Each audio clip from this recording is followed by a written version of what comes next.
Hello friends, उम्मीद है आप सब बहुत अच्छे हैं और आपकी पढ़ाई भी बहुत अच्छे से चल रही है।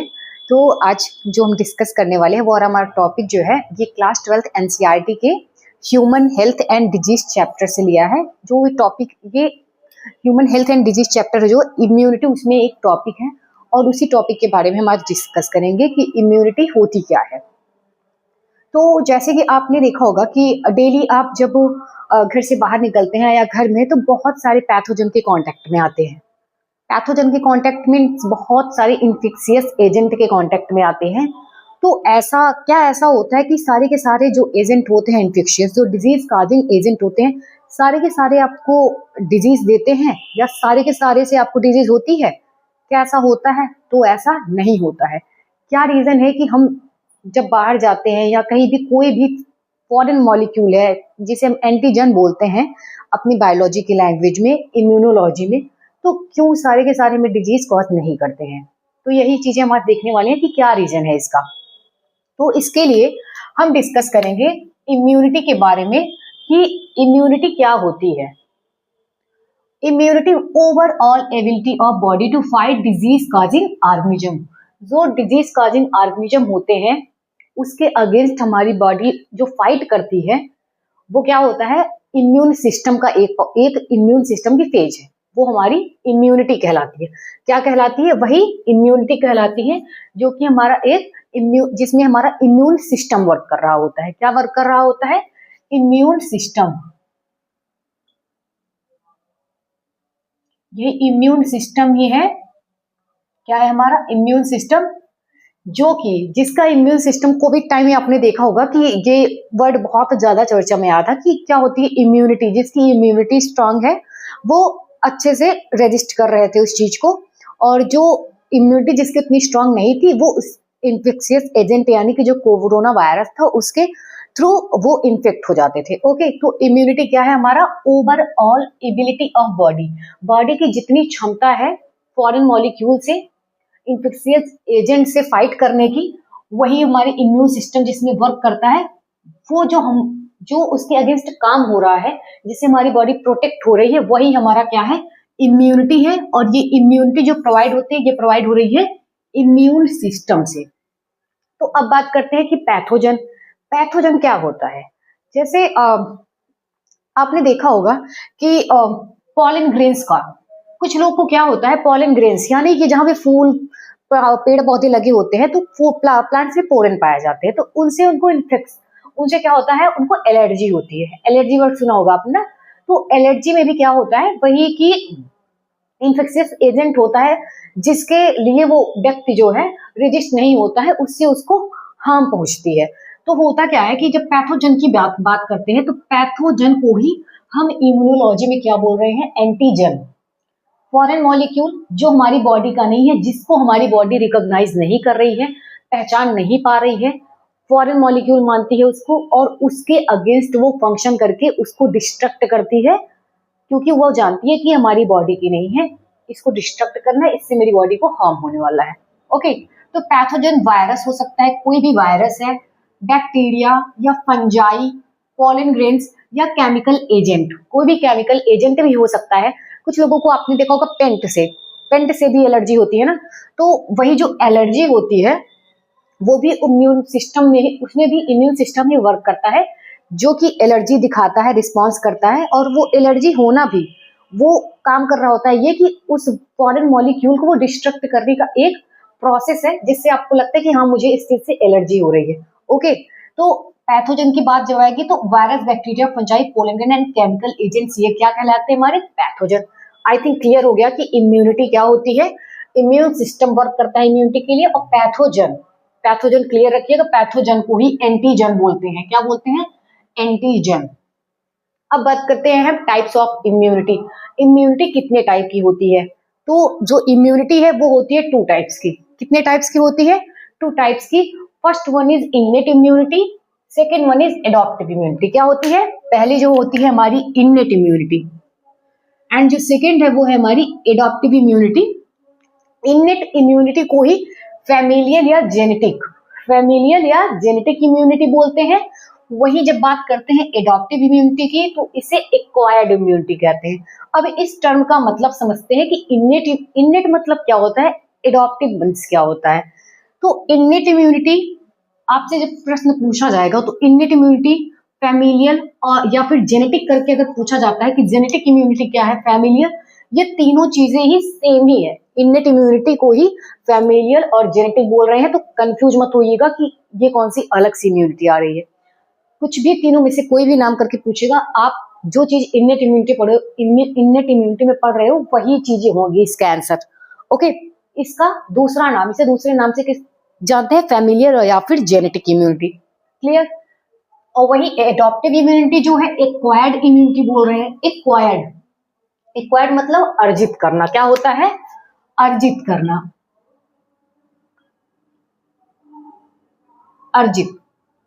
तो नाम से ही पता चल रहा है जो हमें अर्जित, किसी से मिली हुई है, मतलब अर्जित किसी से मिली नहीं है, मतलब उसे हम अर्जित करते हैं, उसे हम एक्वायर्ड करते हैं, प्राप्त करते हैं बाद में। और वहीं जब हम इन्नेट की बात कर रहे हैं, फैमिलियर या जेनेटिक की, तो जो इन्नेट इम्यूनिटी है ये हमें बाई बर्थ मिलती है। जब हम बर्थ लेते हैं उस टाइम से हमारी बॉडी में कुछ ऐसे ऑर्गन, कुछ ऐसे सिस्टम काम कर रहे होते हैं जो कि इन्नेट इम्यूनिटी के अंतर्गत आते हैं। तो ये है नॉन स्पेसिफिक होते हैं। अगर बात करें स्पेसिफिसिटी की तो इन्नेट इम्यूनिटी जो होता है वो नॉन स्पेसिफिक होता है। नॉन स्पेसिफिक इसका मतलब भी अभी हम समझते हैं। सबसे पहले हम देख लेते हैं ये एडॉप्टिव इम्यूनिटी जो है, जो कि हमें बाद में एक्वायर्ड करते हैं। अगर एडॉप्टिव इम्यूनिटी की बात करें तो ये स्पेसिफिक फॉर पैथोजन, ये पैथोजन के लिए स्पेसिफिक होगा। अगर कोई पर्टिकुलर एंटीजन आया है तो उसके लिए अलग से एंटीबॉडी बनेगी। ऐसा नहीं कि एक एंटीजन है, एक एंटीबॉडी है, वो सभी कई सारे एंटीजन के लिए काम करेगी, ऐसा नहीं होता है। एक तरीके से ये देख लीजिए, इन्नेट इम्यूनिटी और एडॉप्टिव इम्यूनिटी को डिफरेंस देखने के लिए, जो इन्नेट इम्यूनिटी है ये क्या होती है, जैसे घर के मेंबर के लिए दाल चावल रोटी सब्जी सभी के लिए सेम चीजें बन रही होती है, ठीक है। अगर घर के बाहर वो मेंबर घर से बाहर गया है, वो आएगा तो भी उसको सेम ही चीज परोसी जाएगी खाने के देने के लिए। ये नहीं है कि उसके लिए कुछ अलग से होगा, सबको दाल चावल रोटी सब्जी ही खानी है। ओके, तो इन्नेट इम्यूनिटी में क्या होता है कि एक जो फंक्शन एक एक बैक्टीरिया वायरस के लिए काम कर रही होगी वही सबके लिए काम करेगी। कोई स्पेसिफिक नहीं है कि उसको अलग से स्वागत सत्कार किया जाएगा, उसका ऐसा नहीं होता। बट हम जब बात करते हैं एडॉप्टिव इम्यूनिटी की तो स्पेसिफिक होता है पैथोजन के लिए। जैसे मामा जी आएंगे तो अलग व्यंजन बनेगा घर पे, फूफा जी आएंगे तो अलग व्यंजन बनेगा, जीजा आए तो कुछ अलग बनेगा। तो जितने भी जैसे रिश्तेदारों में होता है हमारी फैमिली में कि अलग अलग रिलेशन जो रिश्तेदार आएंगे सबके लिए अलग अलग पकवान बनते हैं, ऐसा नहीं है कि उनको भी दाल चावल परोसा जा रहा है। तो पार्शियलिटी करते हैं ना, तो बायसनेस होता है। एडॉप्टिव इम्यूनिटी क्या करते हैं, बायस्ड होते हैं। वही बात करते हैं हम जब इन्नेट इम्यूनिटी की, तो नो बायस, ये कोई भेदभाव नहीं करते हैं, ये सभी को एक ही दृष्टिकोण से देखते हैं। जैसे मम्मी होती है ना, वो भाई बहन को लगता है कि ये हमें भाई को ज्यादा मान रही है बहन को, तो ये चीज नहीं होती है। मम्मी जो होती है, मदर्स, पेरेंट्स जो होते हैं, वो अपने सभी बच्चों को इक्वालिटी नजर से देखते हैं। तो पेरेंट्स को अगर आप ऐसे समझो कि पेरेंट्स हमें इक्वल दृष्टिकोण से देखते हैं कि हाँ ये हमारे बच्चे हैं। तो जो इन्नेट इम्यूनिटी है वो भी यही करती है कि सभी एंटीजन को एक ही नजर से देखती है, एक ही तरीके से उनका स्वागत सत्कार करेगी, ठीक है। बट एडॉप्टिव इम्यूनिटी में क्या होता है, पार्शियलिटी करते हैं। ये अलग अलग एंटीजन होते हैं उनका स्वागत अलग अलग तरीके से करता है। क्लियर। तो ये है बायसनेस करते हैं, ये नो बायस। इन्नेट इम्यूनिटी को हम आज की क्लास में डिस्कस करेंगे। एडॉप्टिव इम्यूनिटी थोड़ा लॉन्ग हो जाता है, उसको इसके बाद की क्लास में डिस्कस कर लेंगे। तो आज हम सिर्फ अभी इन्नेट इम्यूनिटी को पढ़ने वाले हैं। अब बात करते हैं जब इन्नेट इम्यूनिटी की, तो हमने देखा नॉन स्पेसिफिक, तो स्पेसिफिक नहीं होते हैं, सभी के लिए काम कर रहे होते हैं। बाई बर्थ हमको मिलते हैं, जब हम जन्म लेते हैं तभी हमको बाई बर्थ कुछ ऐसे फंक्शन हमारी बॉडी में होते हैं, कुछ ऐसे सिस्टम काम कर रहे होते हैं जो कि इम्यूनिटी प्रोवाइड करते हैं हमें। तो बाई बर्थ होते हैं नो बायस। तो कंफ्यूज मत होइएगा, बाई बर्थ हमें जो मिल रहा है वो है इन्नेट इम्यूनिटी, और एक्वायर्ड इम्यूनिटी जो होता है उसको हम बाद में हमारी बॉडी बनाती है एंटीबॉडी को, उसके थ्रू वो अलग प्रोसेस है, उसको हम कल पढ़ लेंगे। तो अभी बात करते हैं जब इन्नेट इम्यूनिटी में, तो 4 टाइप्स के बैरियर पाए जाते हैं। होता क्या है इन्नेट इम्यूनिटी में, जैसे बाई बर्थ में जब हम बर्थ लेते हैं तो हमारी बॉडी में स्किन बाई बर्थ होती है। ऐसा नहीं है कि बिना स्किन के आप पैदा हुए थे बाद में आपने स्किन चढ़ाएगी, ऐसा तो नहीं हुआ। तो 4 टाइप्स के बैरियर होते हैं जो हमें बाई बर्थ मिलते हैं, जन्म से ही मिलते हैं। तो वो कौन कौन से बैरियर होते हैं, किस टाइप के बैरियर हैं, तो सबसे पहला जो बैरियर है हमारा वो फिजिकल बैरियर है। सेकेंड वन की बात करते हैं तो फिजियोलॉजिकल बैरियर है। फिजिकल एंड फिजियोलॉजिकल में डिफरेंस है, ये ध्यान रखिएगा। Cellular barrier and cytokinin. क्या है? साइटोकाइनिन।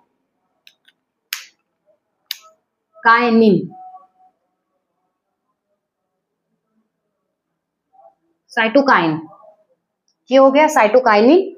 तो साइटोकाइनिन बैरियर जो होता है हमारा, ये हो गए हमारे 4 टाइप्स के बैरियर। अब बात करते हैं हम सबसे पहले फिजिकल बैरियर की।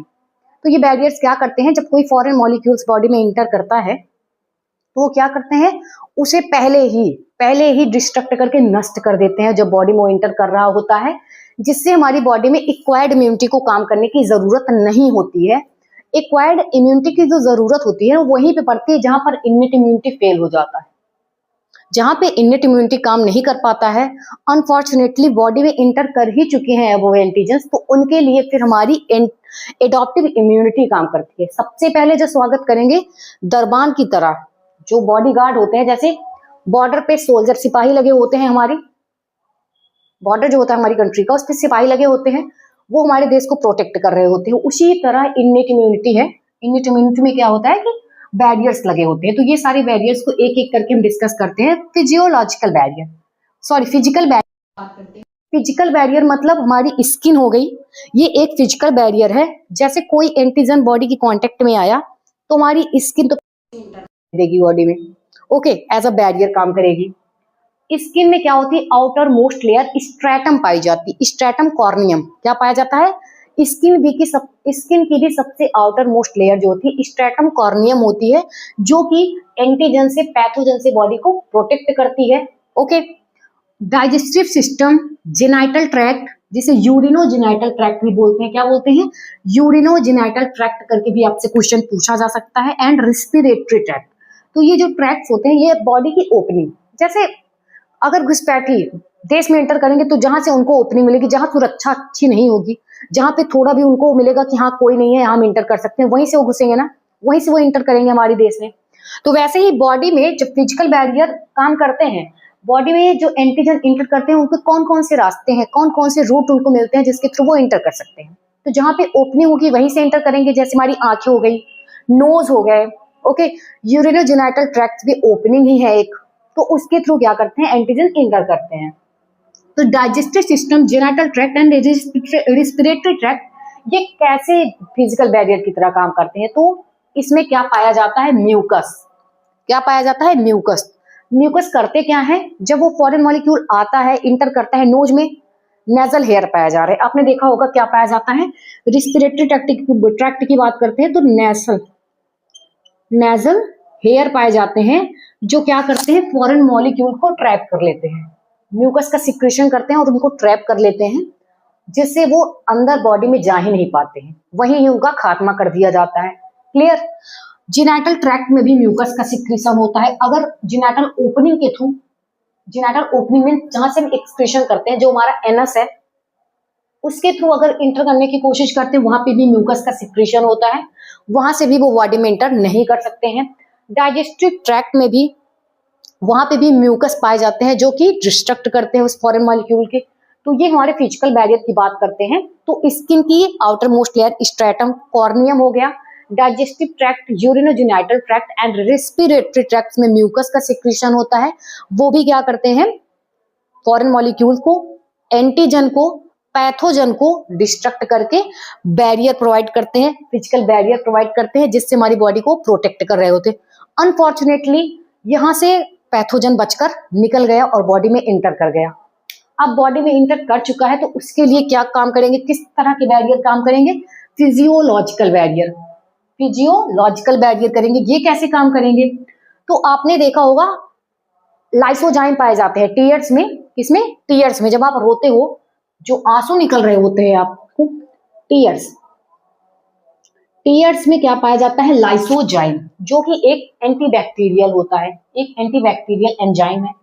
आपने देखा होगा कि जब आप रो लेते हो तो आपकी स्किन थोड़ी ग्लो करने लगती है ना, कि थोड़ी ग्लो होने लगती है स्किन। तो जो एंटीबैक्टीरियल होता है ना, वो लाइसोजाइम, तो जितने भी बैक्टीरिया स्किन पे लगे होते हैं ना, वो उसको उसको वो खत्म कर देते हैं। और जो आईज के थ्रू भी, आई हमारी ओपनिंग ही है, उसके थ्रू अगर कोई जैसे पॉलन से इन्फेक्शन हो जाता है, रेड हो जाती है, आप मचलते हो आई को तो फिर रगड़ देते हो तो फिर वो रेड हो जाती है, तो वो इन्फेक्शन ही होता है वो। फिर थोड़ी देर बाद आप देखते हो कि वाटर वाटर डिस्चार्ज होती है हमारी आई से, तो वहां पे लाइसोजाइम जो होता है, एंटीबैक्टीरियल होता है, वो काम कर रहा होता है, जिससे वो बॉडी को प्रोटेक्ट करता है। फिर बात करते हैं स्टमक की, तो स्टमक में हाइड्रोक्लोरिक एसिड पाया जाता है।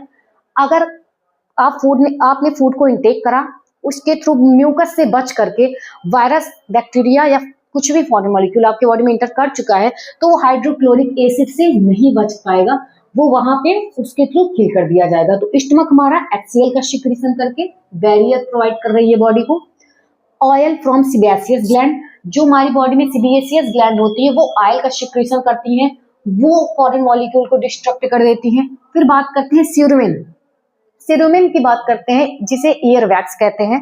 ईयर वैक्स को याद रखिएगा, ईयर वैक्स को सीरुमिन कहते हैं, तो टर्म्स को भी बहुत ध्यान रखिएगा, बिकॉज सेम एज ये एक टर्म्स जो है वो सब एनसीईआरटी का ही है। तो सीरुमिन पाया जाता है ईयर वैक्स में, जिसको आप खाली टाइम पे पेन लिए हो या कुछ भी मैच स्टिक लिए हो, उसके थ्रू ईयर वैक्स को निकाल के फेंक ही दे रहे होते हो। आपको ये नहीं पता कि वो ईयर वैक्स आपके लिए इम्यून सिस्टम की तरह काम कर रही हैं, वो आपको बचा रही हैं, आपकी बॉडी को प्रोटेक्ट कर रही हैं। आप तो बस उनको खाली समय में पाए पेन और रगड़ के निकाल के फेंक देते हो ना, यही तो करते हो, पढ़ते रहेंगे ईयर वैक्स को निकाल कर फेंकते रहेंगे। तो उसको मत निकालिए, मतलब साफ करिए, इतना भी नहीं कि ईयर वैक्स बचे ही ना, कोई भी फॉरेन मॉलिक्यूल है कुछ भी आए। कभी कभी देखिए कीड़े मकोड़े बरसात के सीजन में देखते होंगे आप, चले जाते हो तो बहुत ज्यादा दर्द होता है, बट वो अंदर तक नहीं जा पाते, बिकॉज ईयर वैक्स जो होती है हमारी, वो उनको ट्रैप कर लेती है, उनको मूव करके अंदर नहीं जाने देती है, तो वो भी एक बैरियर प्रोवाइड कर रही होगी। ओके, वही स्वेट की बात करते हैं, पसीना। गर्मियों में बहुत सारे पसीने होते हैं, आपको गर्मी लगती है, पसीना होता है, तो स्वेट ग्लैंड जो होती है वो भी हमारी बैरियर की काम कर रही होती है, बैरियर के लिए। एंड सलाइवा, माउथ में जो सलाइवा होता है वो भी क्या करता है, जब फूड को इंटेक कर रहे होते हैं कुछ हद तक तो वहीं पे वो पैथोजन को क्या करती है, डिस्ट्रक्ट कर देती है, बट अनफॉर्चुनेटली वो इंटर कर चुका है, तो फिर वो जाकर के स्टमक में तो उसको मरना ही मरना है। ओके, ये हमारे फिजियोलॉजिकल बैरियर हो गए। तो ये ध्यान रखिएगा, फिजिकल बैरियर में क्या चीजें हैं, फिजियोलॉजिकल बैरियर में क्या चीजें हैं। Lysozyme, stomach, oil from sebaceous gland, cerumen, sweat gland, saliva, ये सब फिजियोलॉजिकल बैरियर है। क्लियर। अब बात करते हैं हम सेलुलर बैरियर की। तो अगर फिजियोलॉजिकल बैरियर से भी बैक्टीरिया बच गए, जिसकी किस्मत कुछ ज्यादा ही अच्छी है, अगर वहां से भी वो बच गए, ठीक है, उन्होंने ठान ही रखी है हमें इन्फेक्शन पहुंचाने की और डिजीज काज कराने की, तो उसके लिए फिर आएगा सेलुलर बैरियर। ऐसे physical, physiological, cellular and cytokinin करके याद रखेंगे सीक्वेंस, तो बहुत अच्छा रहेगा आपके लिए। तो चीजें बहुत अच्छे से समझ में आती है कि हाँ, यहाँ से बच के निकले तो फिर इधर, फिर ऐसे यहाँ पे काम किया, अगर यहाँ से भी बच के निकले तो सेलुलर बैरियर ने काम किया। तो ये कैसे काम कर रहे हैं, PMNL सेल पाई जाती है, जिसे क्या बोलते हैं, पॉलीमॉर्फोन्यूक्लियर लिम्फोसाइट्स। लिम्फेटिक सिस्टम्स जो होते हैं वो यहाँ पे PMNL, पॉलीमॉर्फोन्यूक्लियर लिम्फोसाइट्स काम कर रहे होते हैं एज अ सेलुलर बैरियर। ये भी क्या करती हैं, बॉडी को प्रोटेक्ट करती हैं पैथोजन से। मोनोसाइट्स, मैक्रोफाजेस, मैक्रोफाजेस क्या करते हैं, फाइगोसाइटोसिस करते हैं। ये भी फाइगोसाइटोसिस या इनगल्फ क्या करते हैं, इनगल्फ मतलब उसको डाइजेस्ट कर देते हैं, पूरा निगल जाते हैं उसको। ओके, एनके सेल्स मतलब नेचुरल किलर सेल्स, क्या होती हैं, नेचुरल किलर सेल। तो इनका नाम ही खतरनाक है कि NK cells natural killer cell. ये क्या करती हैं, परपोफिन रिलीज करती हैं, परपोफिन प्रोटीन या परफोरिन प्रोटीन रिलीज करती हैं, जो क्या करती हैं, जो इन्फेक्शियस मॉलिक्यूल, इन्फेक्शियस एजेंट है, उनको क्या करती हैं, किल करती हैं। क्या करती हैं, उस सेल को जिसमें वो इन्फेक्शन हुआ रहता है, वो सेल को ही वो ब्रस्ट करा देती है, वो रिलीज होती है परफोरिन्स, एंड क्या करती है, सेल को ब्रस्ट करा देती है। ब्रस्ट मतलब फुट जाती है, ब्रस्ट मतलब फुटना या फटना। तो उसके थ्रू, सेलुलर बैरियर्स के थ्रू इस तरीके से हमारी बॉडी को प्रोटेक्शन मिल रहा होता है। फिर आता है हमारा साइटोकाइनिन बैरियर। साइटोकाइनिन बैरियर, यहां से भी बचकर निकल गए, अगर यहां से भी बचकर निकल गए पैथोजन, फिर हमारा काम करेगा साइटोकाइनिन बैरियर, जिसमें क्या होता है, इंटरफेरॉन। इंटरफेरॉन जो है एंटीवायरल प्रोटीन है, एक एंटीवायरल प्रोटीन है, वायरस इन्फेक्टेड सेल्स। जो वायरस इन्फेक्टेड सेल होते हैं, जिसको क्या होता है, वायरस से इन्फेक्शन हुआ, जैसे किसी सेल में वायरस के थ्रू इन्फेक्शन हो गया, तो वहां पे कैसे काम होगा, तो उसमें होता क्या है, जैसे ये कंटिन्यू हमारी सेल्स हैं, क्या है हमारी, ये सेल्स हैं, ये हो गई A cell, B cell, C cell and D cell. और फिर हमारी ए सेल में कोई इन्फेक्शन हो गया, कोई ए सेल में हमारे वायरल इन्फेक्शन हो गया, क्या हो गया, वायरल इन्फेक्शन। तो जो हमारी ए सेल होगी ना, वो क्या करती है, वो मर ही रही होती है। अब उसमें इन्फेक्शन हो गया, उसने पहले से कोई प्रिपरेशन नहीं कर रखी थी, तो वो ये सोचती है कि अभी मुझे तो मरना है, मैं अपनी पड़ोसियों को बचा लेती हूँ। जैसे ये नहीं होता कि मैं एग्जाम में फेल हो रही हूँ अगर, या मेरे को इस चीज से फायदा नहीं मिल रहा है, तो अपने दोस्त को मैं नहीं बताऊंगी। हमारी बॉडी की सेल्स ऐसा नहीं करती हैं, वो सोचती है अगर मैं मर रही हूँ तो मैं अपने साइड वाली सेल्स को बचा लूं। तो ये क्या करती है, ये एक सिक्रीट करती है, क्या, इंटरफेरॉन। क्या सिक्रीट करती है, इंटरफेरॉन। अब क्या हो गया, इंटरफेरॉन सिक्रीट हो गया। इंटरफेरॉन जब सिक्रीट होता है तो ये करता क्या है, जैसे ये इंटरफेरॉन सिक्रीट कर दिया हमारी ए सेल में, जब वायरल इन्फेक्शन हुआ तो इसने इंटरफेरॉन सिक्रीशन किया, इसलिए सिक्रीट करा ताकि ये इंटरफेरॉन जाकर के हमारी जो नेबर सेल है, नेबर सेल्स हैं बी सी डी, इनको जाकर सिग्नल प्रोवाइड कर देता है कि यार खतरा है, अभी आप जो है अपने प्रोटेक्शन के लिए रेडी हो जाओ। तो ये क्या करती है, इनको पहले से ही बता देती है कि अभी इन्फेक्शन का खतरा है, आप रेडी रहो अपने आप को प्रोटेक्ट करने के लिए। ओके, तो फिर बी सी डी सेल्स क्या करती हैं, वो तैयार रहती हैं उस इन्फेक्शन के लिए, पहले से उनको पता होता है कि ये वायरस आएगा, हमें इस तरीके से काम करना है, तो वो उस तरीके से अपना प्रोटेक्शन कर लेती है। तो क्या होता है कि एक सिंगल सेल अगर इन्फेक्शन हो रहा है, वायरल इन्फेक्शन, तो वो इंटरफेरॉन का सिक्रीशन करेगी और अपनी नेबरिंग सेल्स को, पड़ोसियों को बताएगी। एक वर्ड इसमें नेबरिंग सेल्स एकदम अच्छे से याद रखिएगा, NEIGHV, नेबरिंग। नेबरिंग सेल्स को क्या करते हैं, नेबरिंग सेल्स को क्या करते हैं, वो बता देते हैं, और इस तरीके से यहाँ पे इनका प्रोटेक्शन हो जाता है। क्लियर। तो हमने बात कर ली किसकी, नेबरिंग सेल में कैसे इन्फेक्शन को वो बचाते हैं। तो साइटोकाइनिन बैरियर इस तरीके से हमारा हो गया, physical barrier, physiological, cellular barrier and cytokinin barrier. ये चारों के चारों किसके पार्ट हैं, हमारे इननेट इम्यूनिटी के पार्ट हैं। तो आज हमने सिर्फ इननेट इम्यूनिटी को पढ़ा है। आई थिंक ये सारी चीजें आपको अच्छे से क्लियर हुई होंगी। फिर अगर ये चारों बैरियर, इननेट इम्यूनिटी के बैरियर ने काम करा, डिजीज नहीं हुई, बच गई, हमारी बॉडी जो है बच गई।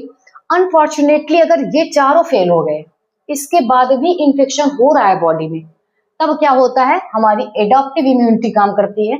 जब हमारी एडॉप्टिव इम्यूनिटी काम करेगी तो वहां पे अलग तरीके से वो उनका स्वागत करेगी, जिसको हम कल के लेक्चर में पढ़ेंगे। आज के लिए बस इतना ही रखते हैं। साइटोकाइनिन बैरियर से बचे हुए वायरस का खात्मा हम कल की क्लास में करेंगे। एडॉप्टिव